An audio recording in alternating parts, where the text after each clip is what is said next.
In this episode, Don Martelli sits down with Alicia Kabir of Cradles to Crayons, an organization working to end clothing insecurity for children and families across Massachusetts and beyond. From properly fitting clothes and winter coats to school supplies and diapers, Cradles to Crayons helps make sure kids have the essentials they need to feel confident, comfortable, and ready for what's ahead. Alicia shares how volunteers, donors, families, and corporate partners come together to make that impact possible, and why a few hours of service can make a meaningful difference in a child's life. And here's your host, Don Martelli, CEO of the PR Bunker. Hello, everybody. Welcome back down to the PR Bunker. Very excited for today's conversation. We're speaking to an organization that is near and dear to my heart, that is really well known in the Boston area. My guest, Alicia, will be speaking about Cradles to Crayons. And if you don't know about these folks, you're about to hear all about them. But first, Alicia, thank you for joining me down here in the PR Bunker. Happy to be here. Thanks for the opportunity. No problem. Love what you all do. Anything that supports families and children in the way that you all do, and generally is just sort of, as a dad, really near and dear to my heart. I've volunteered, done some things with the organization over the years. But before we get into all that, I love telling the story and the journey of those that work in the nonprofit space, that have a big heart, that work in mission-driven work. So, how'd you get to Cradles of Crayon? What's your career like? Give me the story. Yeah. Well, first, Don, thank you for your support of the organization, for coming into volunteering and all of the things that you've done over the years. I unexpectedly ended up in the nonprofit space. I went to college for engineering. I have a professional engineering license, and I was in the technical space for a long time. And when I was in the consulting world, I ended up on the board of a nonprofit. And that nonprofit was CASM, supporting children whose parents had cancer.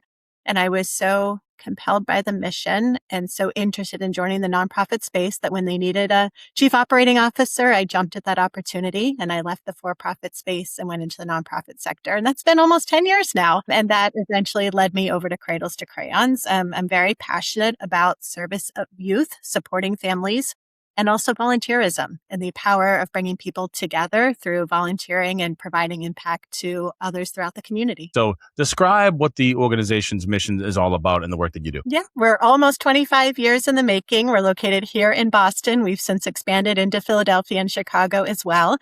But we are focused on ending clothing insecurity. And that means helping kids in need, making sure that they have clothing that makes them feel great, that is properly fitting, that is seasonally appropriate, and makes them feel confident and good in who they are. Yeah, it's amazing.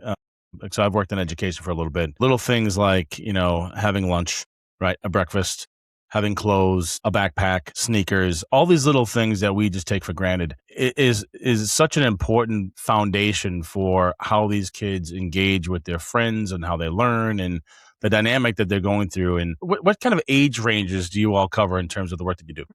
We serve kids newborn through age 18, and that's been a recent expansion. Initially, we were focused on only the more younger kids through age 12, and we realized that, to your point, teens need clothes that feel great as well. They've got kids have big brothers and big sisters that also need some support. And so we expanded that service up through age 18. And we do everything from diapers to for newborns all the way up through adult clothing for teenagers. That is so cool. So cool. And it's not just dropping a bag of clothing off at a warehouse. And I know that there's some complexity in different ways to engage with the organization. So kind of walk me through, how do people get involved? What does that look like? Yeah, well, you're very kind and appreciate that. We are fortunate to be reasonably recognized here in the Boston area, but always welcoming new folks to get involved. So our focus is collecting gently used clothing throughout the state and bringing that to our warehouse in Newton. We use volunteers to quality check that clothing, sort that clothing, and then we have a large network of other nonprofits that we work with who receive those items and get them out to kids in need. That's great. I mean, I'll never forget, I did this for an agency I worked with years ago, and we're in a warehouse and there's other companies there doing some stuff, and there's probably maybe 50, 60 people in that room. And at one point, as I'm on my little assembly line, doing my thing, bagging things up, and everybody has a job, which is kind of awesome. You attack it like a team, and there's so much energy in there. And not that I was welling up, but I stood there in this room of just noise and laughter and people saying, man, the weight of this thing is so important, but people are having such a good time because it makes them feel good, realizing that you are putting your hands on clothing that's going to be on some kid's back that might make them feel they're going to walk into the classroom with a little swag, which is like, man, that's so incredible. So, and how long you been with the organization? Almost 2 years. Okay, so what's that experience been like you as a professional, kind of being in these rooms, seeing people involved? Because, I mean, anybody can drop off a bag of clothes, but going there and experiencing the coordination, and your team does a masterful job in making sure that people are aligned and everybody has a job and things get done pretty effectively. Otherwise, you wouldn't have been doing it for 25 years. What's that experience been like that for you? Yeah, it's really special. And I appreciate you're talking about the joy and the fun that comes behind mission work. And I think that's true for a lot of nonprofits, and particularly here. When you come here to volunteer, it is a 2-hour shift. We've got music going and it feels like a community. You can come in with your family. You can come in with your young kids starting at age 5. You can come in with your corporate team. And we have so many people, Dawn, say at the end of those 2 hours, I understood how I made a difference because we're very clear on the impact made. And I got to know my family or my teammates better than I probably have in months or years. There is something really special about coming through our warehouse, our giving factory here in Newton. And anytime you're having a bad day, myself included, I'm like, let's just go walk out there for a couple of minutes. And it really just changes your perspective on what people can do when they get together, and we can all do hard things together. I love that. I mean, my oldest daughter was, both of them actually were Project 351 ambassadors. So that program is a great program. If those of you who don't know it, there are students that are picked from the 351 cities and towns around Massachusetts that will do a day of service. And part of the journey that my oldest went through was to do a clothing drive. And she said, Dad, we got some stuff we need to drop off at Cradles to Crayons. I'm like, I know those people. I've been there before. She's like, I've got about 45 bags we need to drive over to Newton. I'm like, all right.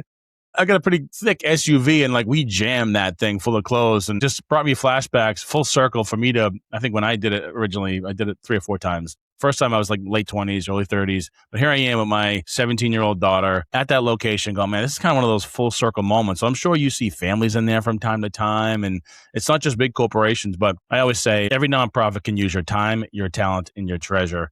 And your treasure is a check, but your treasure is also just, your willingness to get involved and roll up your sleeves and have a good time while you're getting these packages ready for families. Yeah, I love that. Yeah, Project 351 is an amazing program. I love that both your daughters were part of it. That organization and that collective energy brings almost 15% of the clothing that we need for an entire year. It's a very significant partnership, and we're incredibly grateful for all that they do. Yeah, I mean, we have 25,000 people come through the store, probably closer to 30,000 this upcoming year. Honestly, it will continue to grow, and we literally cannot do what we do without those volunteers. So it is a rolling basis where we have those shifts running all week long. So you're coming in for your 2 hours, really stepping into a process that's been churning all week, and you make immediate impact in terms of getting that clothing out the door. And it is fun. It's a well-oiled machine for sure. I mean, it's like it's amazing to see how the whole operation works. I want to go back to the partners as well. I'm sure corporate partners are a big part of making sure that you're financially solvable and there's some support there. What's that look like? So if you're an organization out there thinking about doing a day of service, how does an organization get involved at that level? Yeah, we are incredibly grateful for our corporate support and our partners. And it looks like a whole range of options for companies that they can decide what's best for them. Some organizations come in once or twice a year, and we love that. We do ask for a little bit of financial support to help us keep the lights on while they're doing those volunteer shifts. But they come in, you can view that as team building. Some of our larger partners will come in every month, every quarter, and then also attend some of our bigger signature events. Like we're getting ready to do a big backpackathon in 2 days. And so some of our corporate organizations really what's a backpackathon? What is that? Yeah, so we'll be down at the Agganis Arena. BU has been an amazing partner of ours, where on Thursday, we will be putting together over 50,000 backpacks. No if you look way. at the pictures, you'd be like, wow, that's an all-day or multi-day event, and we actually do it in 2 hours. So our staff is starting to set everything up as we speak, and we'll have over 800 corporate individuals and supporters there helping us get those backpacks moving. And then many of those will go directly to schools so that they can start distributing those soon. And how far and wide is the distribution network? Is that local Boston? Is it Massachusetts? What's that look like? Yeah, we're supporting kids across the state of Massachusetts in every county. We are focusing more on greater Boston because the need is so great. Of course. There's just so many kids to reach. We started dabbling in Rhode Island and New Hampshire, thinking that might take a little bit of time to grow. And honestly, the need and the interest was so big and so quick that we started already distributing packages there as well. That's so awesome. Our focus is also to start looking at those other states where the need is helpful and where we can just be good partners in the community. That is fantastic. I mean, I can't imagine how many backpacks that looks like. It's just got to be this massive sea of backpacks. So what's going in the backpacks? Is it clothing? Is it school supplies, things like that? Yeah, the school supplies are specifically what's going in the backpack. So yes, we are in already back to school mode for sure. Having said that, kids need a lot of other things to get ready for school. So our mind is really already on fall clothing, fall shoes, and even winter. So we're starting to collect winter coats, get our plans together for that, fall jackets as the weather starts to get a little chilly. So we are always thinking probably 3-6 months ahead of the actual temperature. So I know it's really hot right now, but That's smart because Mother Nature is going to do her thing and she will turn to cold pretty quickly. And by the way, as a former reporter, I'm a sucker for a number 2 pencil. So if you need some number 2 pencils, I got a ton of these floating around. I was one of those reporters behind my ear pencil guy. So I just, can't outdo a pencil. Anyways. I agree. I love it. It takes a special, drive to work in this particular space, right? There's a million things we can do as professionals, and somebody with your background, you can engineering, you're building, right? There's things you can do, right? I was a business major, marketing, and so on and so forth. But there's a draw to this sort of work. What gets you motivated every morning to get up, get to the office, do the thing? What's the thing that can continue to fuel the passion for you, for personally? Mm-hmm. Yeah, certainly to work at any nonprofit, you have to be all in on that mission, and really believe and know that you are helping move the dial and that needle towards something better, and that you're leaving work, hopefully making it a little bit better out there for others than you did when you started your day. And so we here and myself, we're very focused on, kids come first, and we put and ground all of those decisions on, how ultimately is this best for the kids and the families that we serve. So I'm here to serve kids. I know we've talked a lot about volunteering as well. Like I am all in on that importance of giving back and being a volunteer. Mm-hmm. And then of course, our staff here is incredible. We only have 30 people-ish here in Boston, overseeing 30,000 volunteers and helping over 115,000 kids a year. It's a really incredible team, and I'm really proud of all the work that they do here. That's incredible. I think for over the years of the 20 plus years I've worked with nonprofits, one of the things I've learned about those that work inside sometimes have a different purview of what the work looks like in the mission, and because you're inside out versus outside in. So after being there for 2 years, what's the secret sauce? Maybe it is the people, maybe it is the staff. And as you've been there for 2 years, what's the secret that keeps this organization running at that level, at that high efficiency for 25 years? And by the way, if you're a member of the media, listen to this. That thing on Thursday at BU, you better make sure you get some cameras there. It's going to be a great story. But what's the inside story that you see that maybe people don't on a day-to-day basis? Yeah, the impact is quick, it's tangible, and it addresses just real urgency in our state across the Commonwealth right now. So people know when they support, they know what we do. I think it's very clear that we are gathering clothing and getting that out to kids in need. When you donate your time, it's very clear of how you've spent your 2 hours and what that meant in terms of children supported. And then, as I mentioned, we need diapers and other consumables, and people know when they donate $1 or whatever that amount is, exactly how it gets used. I think we've put together a lot of trust. We've garnered a lot of trust with our supporters and the nonprofits that we work with. And I think ultimately that's it. I think people trust us. I know people trust us, and that drives, I think, interest in supporting us short-term and long-term. Yeah, I would 1,000% echo that. I think the reputation of Cradles to Crayons is as rock solid as they can, mostly because of what you deliver and how you deliver it and how long you have been delivering it.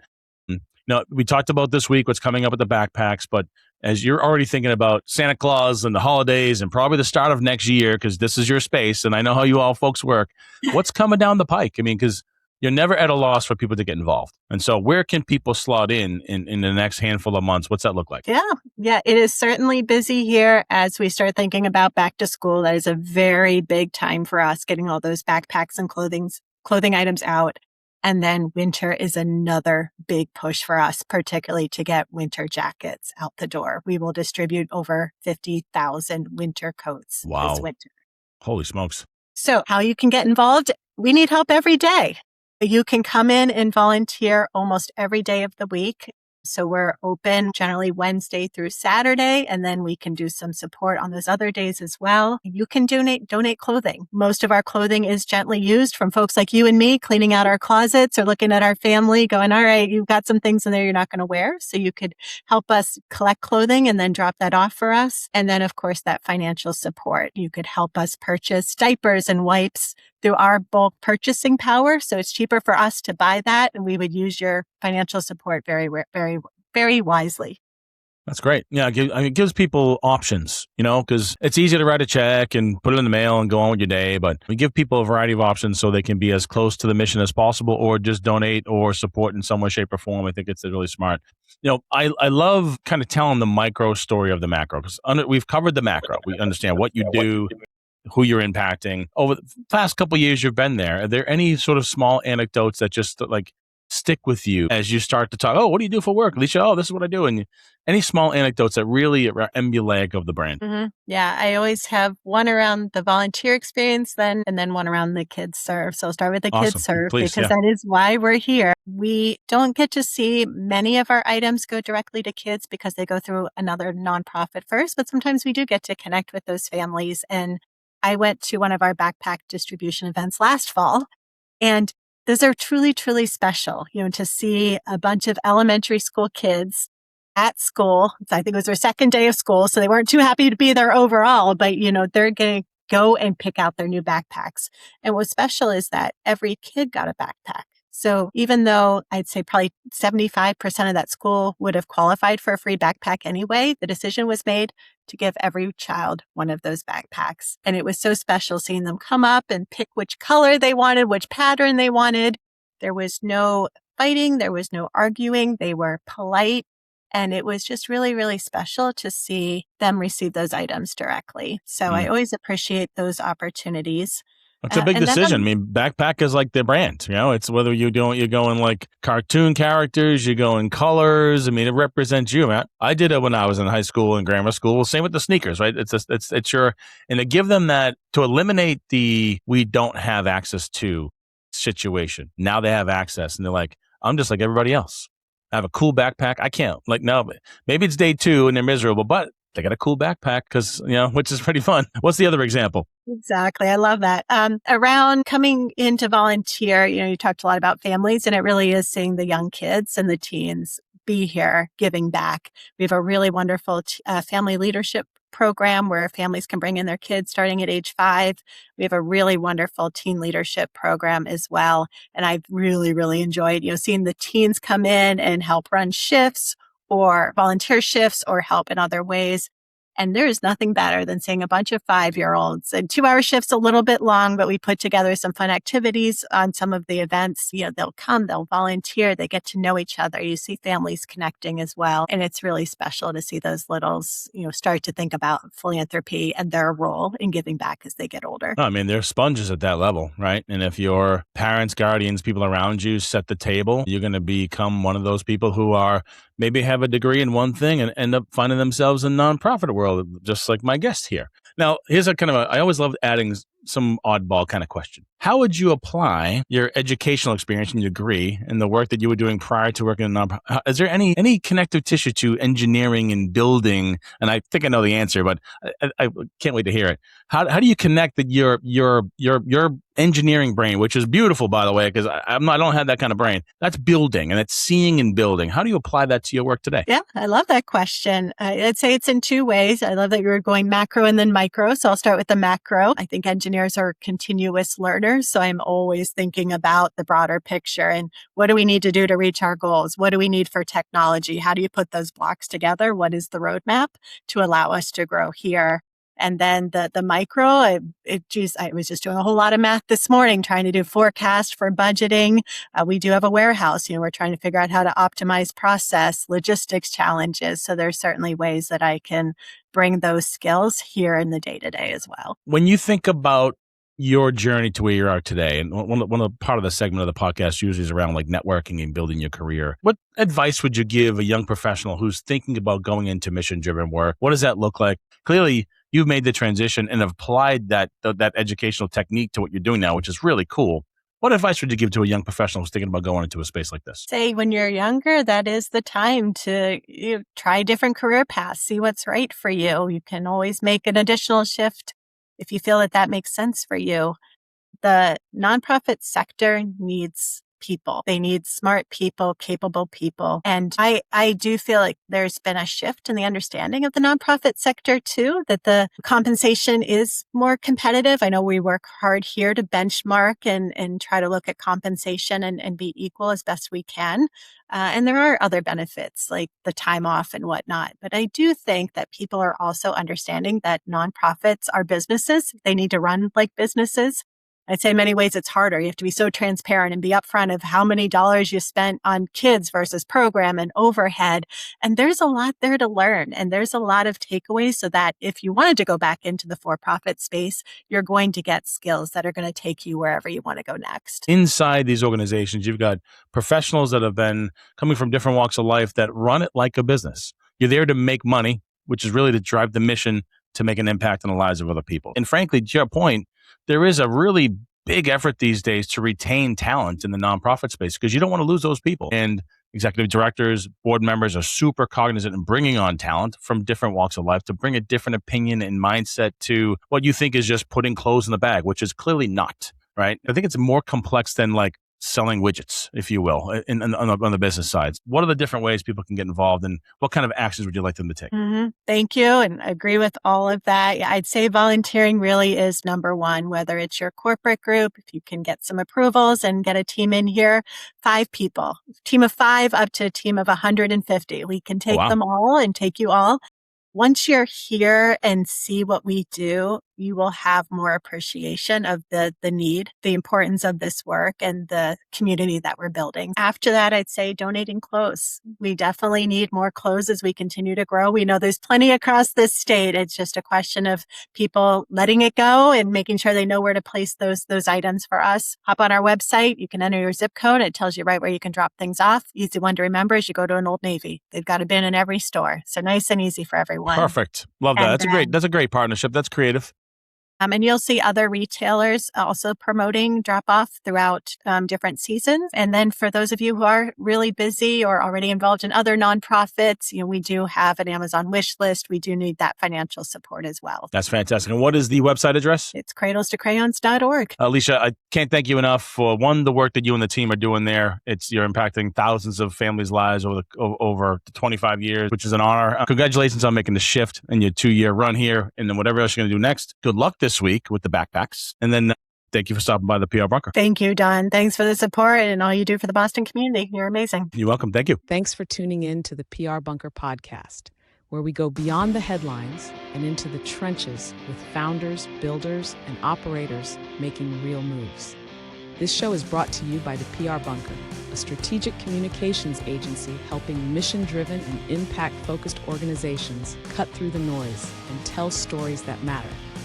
Want to learn more? Head to prbunker.com and subscribe to The Bunker Briefing, our monthly email newsletter packed with a 45-second read that's stacked with value.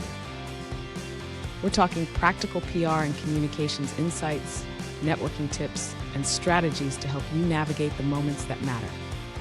If you enjoyed this episode, be sure to subscribe, leave a review, and share it with someone who needs to hear it. We've got more raw, real conversations on the way. So stay locked in. Until next time, keep building, stay resilient, and remember, momentum favors the bold.